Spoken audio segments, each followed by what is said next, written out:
Cholesterol is a substance that typically gets a bad rap, but it's actually essential for our bodies to function optimally. Today, we're going to take a deeper look into cholesterol and why it is so important for our health. Cholesterol is a fatty substance that is found in every single cell of our body.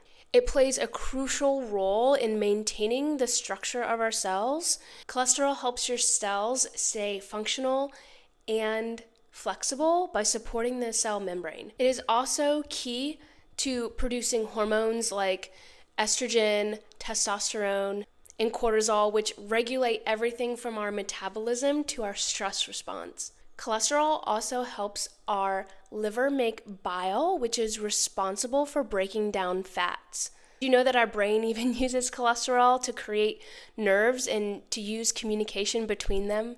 Our brain is made up of 70% fat. It is our fattiest organ, and most of it is cholesterol. Now, there are different types of cholesterol, and the information that I'm going to be giving you today is going to be a little bit different.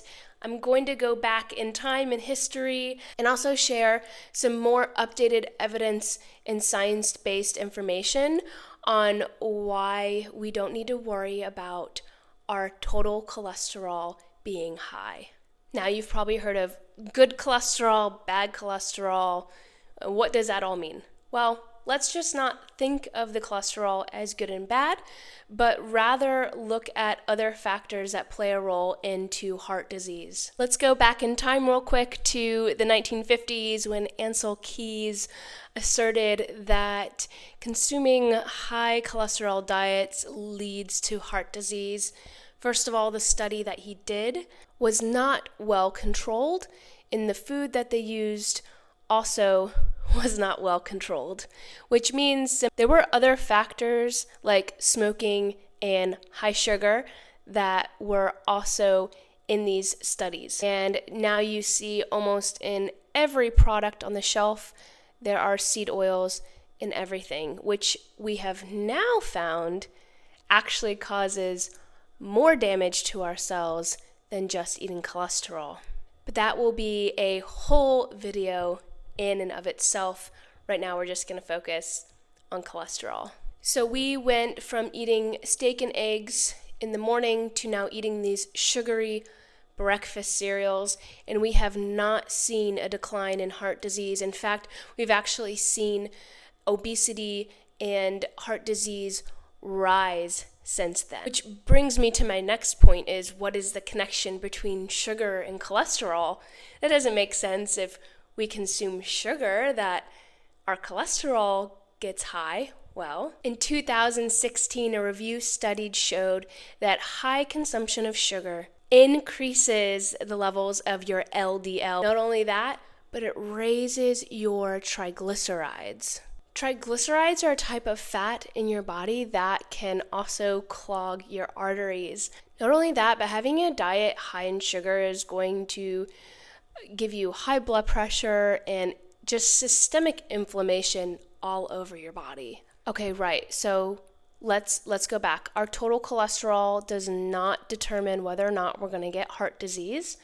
And remember that our cholesterol makes up our cell membranes, our hormones, it regulates our vitamin D, and that's why when somebody is on a statin, they have issues or side effects of all of those things.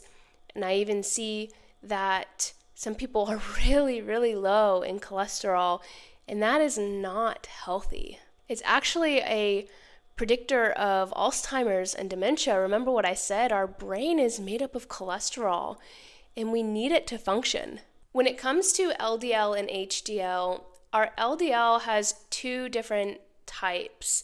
You can ask your primary care doctor for an advanced lipid profile to see actually what's going on. Now, if your triglycerides are high, that is going to be something that you definitely need to start working on. And by reducing your sugar intake, it's going to help reduce your triglycerides. Now, if you get an advanced profile of your lipids, you will get the small, dense LDL. It should be SD LDL. And that's going to really determine whether or not your LDL, if it's elevated, is going to be a contributing factor to heart disease. The SD-LDL/C is what you'll see on your blood work. That is the one where we want it to be low. So sometimes our LDL will register high, but it's taking both the low density and the high buoyant lipids. And the small density lipids is what can be dangerous and actually be a risk factor to heart disease. Triglycerides and the small density LDL is really what you want to take a look at when you're getting your blood work done, and you can just ask your primary care doctor to get an advanced cholesterol panel before getting put on statins. Again, here at Blue Mountain, we obviously want to help you get to better health naturally, and I am more than happy to help you guys out with trying to optimize your health. Before we wrap up, there are a couple other things I wanted to mention. Our cholesterol can rise and fall depending on how stressed we are, if we have an infection, all of those things, because our body uses cholesterol to heal. It uses it to patch up things and regulate processes in our body. So make sure to just track your cholesterol once a year, and if it goes up and down, I wouldn't be too worried about it. And again, make sure to check the small density LDL and your triglycerides. Those two are really going to determine whether or not you are at risk for heart disease.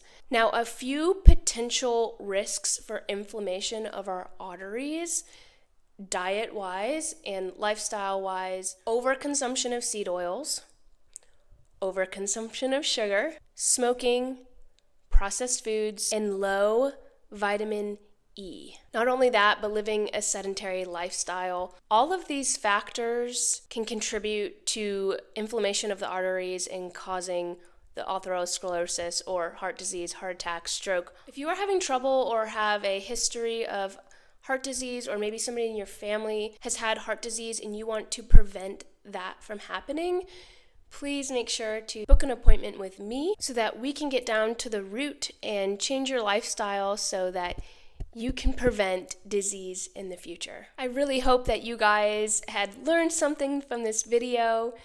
Please comment, share, and ask us any questions if you have, and I'm looking forward to seeing you soon.